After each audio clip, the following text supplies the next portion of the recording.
Today we're going to be looking at nucleic acids and how they affect the body. This is kind of an intro into talking about DNA, as it allows us to learn some vocab when I start talking about how the cell creates proteins and eventually is able to survive based on a single strand of DNA.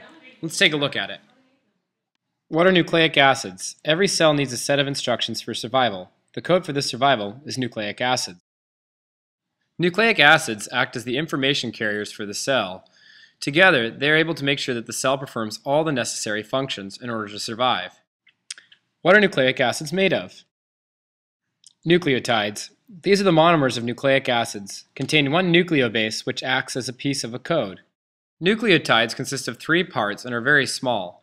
However, when they're stacked on top of each other, they can create large nucleic acids such as DNA and RNA. What are the types of nucleic acids? A. DNA, deoxyribonucleic acid. Found in all cells is the blueprint for everything in a cell. DNA is found in every living organism, and between every living organism, DNA is different. Cells contain massive amounts of DNA as they hold massive amounts of information to ensure that every cell is able to survive. Is double-stranded. The 2 strands run opposite to each other. The 2 strands of DNA run opposite to each other with their matching base pairs. This allows to make sure that there is a maximum amount of information carried. Contains 4 bases: adenine, which we represent with an A, guanine, which we represent with a G, cytosine, which we represent with a C, and thymine, which we represent with a T. These are the 4 base pairs. You notice that they are very different in sizes. RNA, ribonucleic acid, found in all cells, acts to help carry out the cell duties based on the DNA. RNA acts to be the messenger for DNA. As you can see here, there's a molecule reading off a strand of DNA and creating a long yellow strand of RNA, which will be sent elsewhere in the cell. RNA's main role is to dictate to the cell what it is specifically that the DNA is instructing for the cell's survival. Is single-stranded. Only one side of the DNA is read at a time. RNA is different from DNA in the sense of one key thing is its structure. RNA is single-stranded, as you can see by this picture, whereas DNA is double-stranded.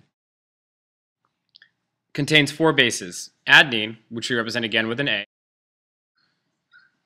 guanine, which we represent with a G, cytosine, which we represent with a C, and uracil, which represents a U. These are pictorial representations of the 4 base pairs of RNA. Notice there's no thymine, instead a uracil is there.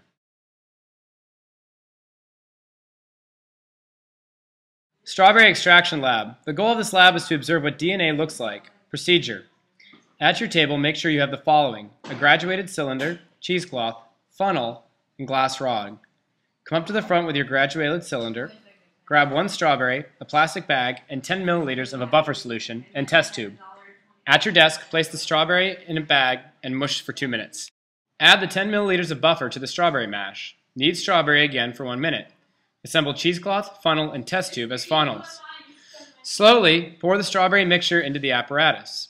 Come to the front for cold ethanol. Slowly pour the ethanol into the test tube. That again. The next lab that you're going to see is how to extract strawberry DNA from a strawberry. This video is pulled from YouTube, so ignore the amounts that she talks about. However, the procedure will still follow the same. You'll need 1 strawberry, 1 Ziploc bag, 2 small beakers, a plastic funnel, 1 square of cheesecloth, a tube rack, 1 50 milliliter plastic tube, 5 milliliters of alcohol, a pipette, 1 small tube with a cap or a lid, and 20 milliliters of extraction solution. The extraction solution is made by mixing 900 milliliters of water with 100 milliliters of shampoo and 2 teaspoons of salt. This will make enough for your whole class. First, place the strawberry into the Ziploc bag. Then pour 20 milliliters of the extraction solution into the bag. Close and seal the bag, removing as much air as possible. Use your hands to gently mash the strawberry in the extraction solution for 5 minutes.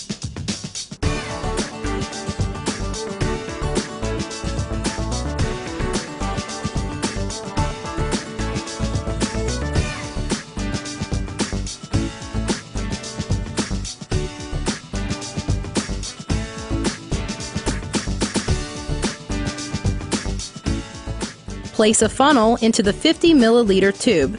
Next, place a piece of cheesecloth inside of the funnel. Open your Ziploc bag and pour the mixture of strawberry and extraction solution through the cloth and into the funnel.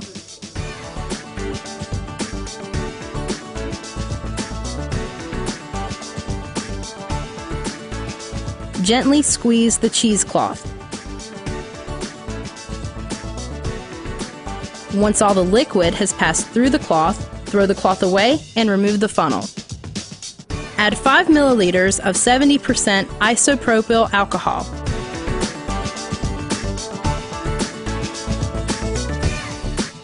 Hold your tube to eye level and observe. The DNA precipitate looks like fine white strands of cotton fiber, almost like spider webs. Now you can use the pipette to remove the DNA from the tube, look at it, touch it, or place it into another tube to keep.